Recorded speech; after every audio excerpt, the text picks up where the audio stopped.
नमस्कार। मैं GRS news के लिए गिरीश शेखर राय।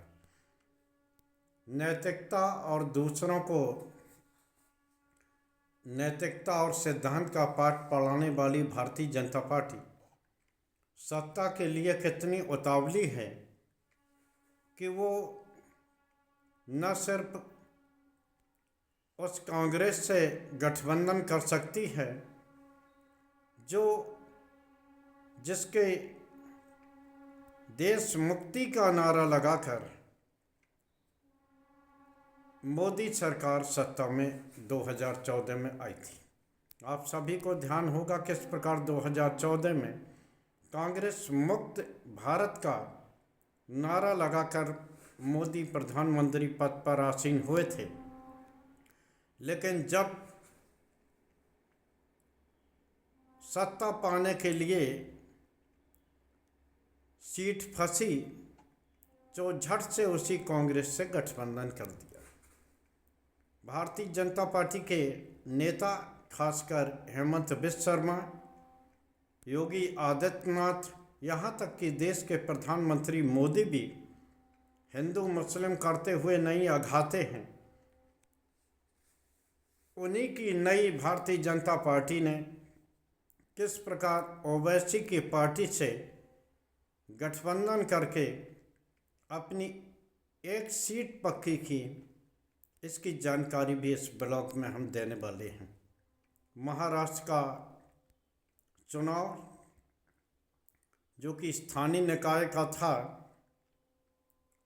बहुत ही मनोरंजक अंदाज में होता दिखाई दिया।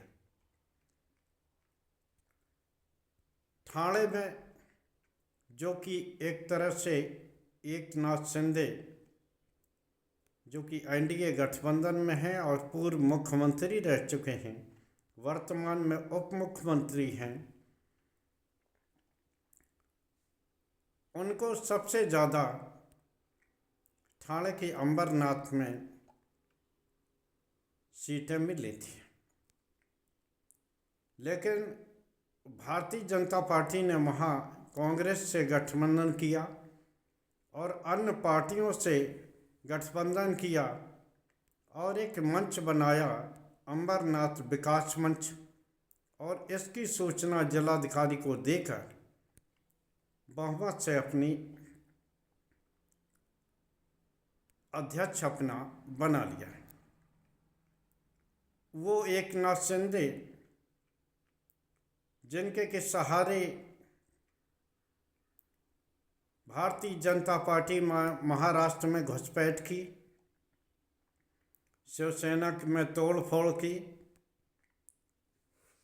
मुख्यमंत्री बनाया और बाद में उन्हीं एकनाथ शिंदे को धता बताते हुए किस प्रकार से अपने ही एक प्यादे देवेंद्र फडणवीस को मुख्यमंत्री बना दिया। निश्चित तौर पर प्यादा शब्द का इस्तेमाल मैंने इसलिए किया क्योंकि गुजरात लॉबी महाराष्ट्र में पर्ची वाला मुख्यमंत्री बनाना चाहती थी, लेकिन जिस तरह से देवेंद्र फडणवीस के साथ संग खड़ा हुआ,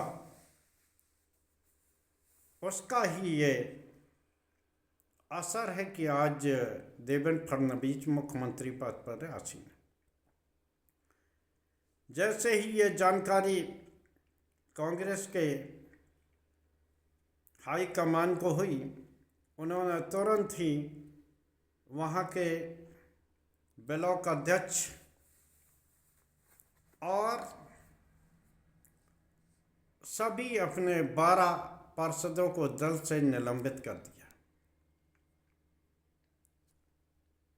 जब इतना सब होता दिखा तो देवेंद्र फडणवीस की भी सोई हुई आत्मा जाग गई और उन्होंने कहा कि हमने कांग्रेस से गठबंधन को कैंसिल कर दिया।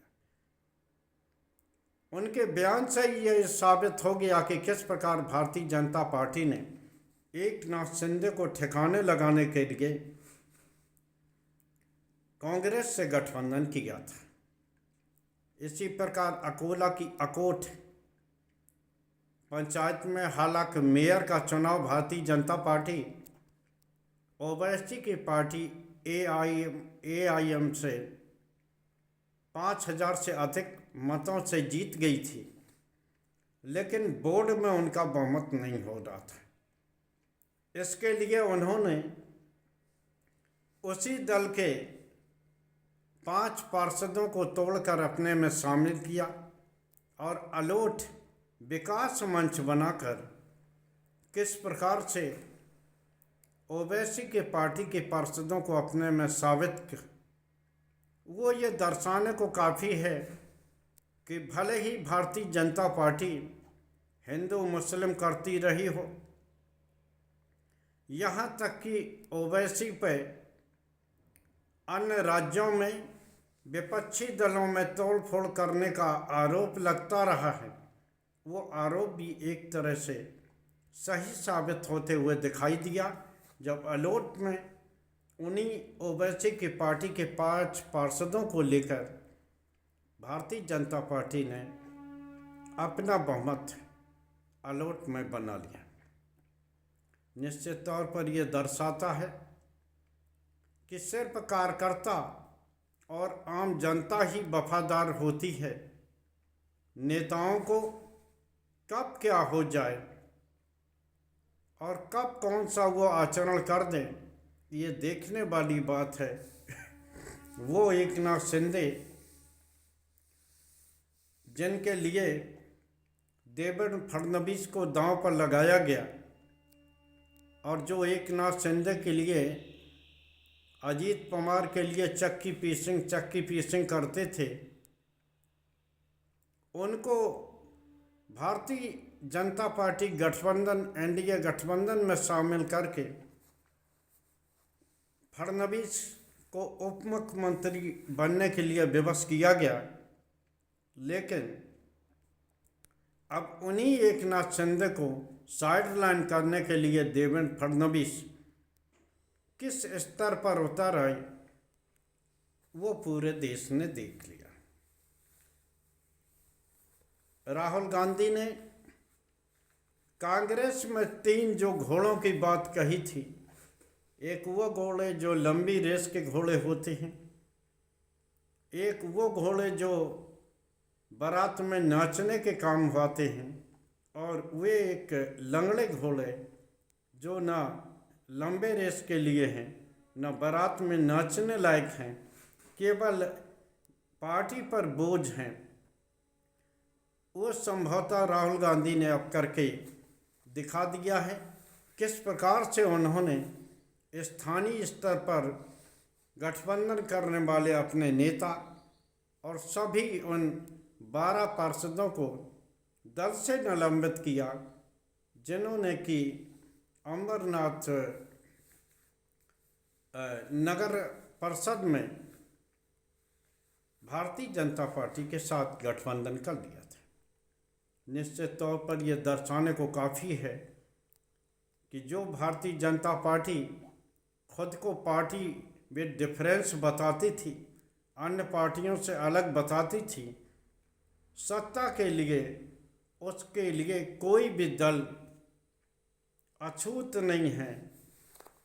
भले ही वो पीडीपी हो, ओवैसी की पार्टी हो, यहाँ तक कि उस कांग्रेस की भी पार्टी हो जिसे कि वो भ्रष्टाचार की जननी बताते थे। ये 2 उदाहरण से ये दिखाई दे गया कि भारतीय जनता पार्टी को सिर्फ सत्ता और सिर्फ सत्ता चाहिए। उन्हें न तो अपने सिद्धांतों से कुछ है, यहाँ तक कि वे अपने पार्टी के कार्यकर्ताओं को जिन के खिलाफ उन कार्यकर्ताओं ने मेहनत कर वोट मांगा, उनको अपने पार्टी में शामिल करने में उन्हें जरा भी परहेज नहीं लगता। बकौल उनको सत्ता मिलने की गुंजाइश दिखती है। आज के ब्लॉग में बस इतना ही।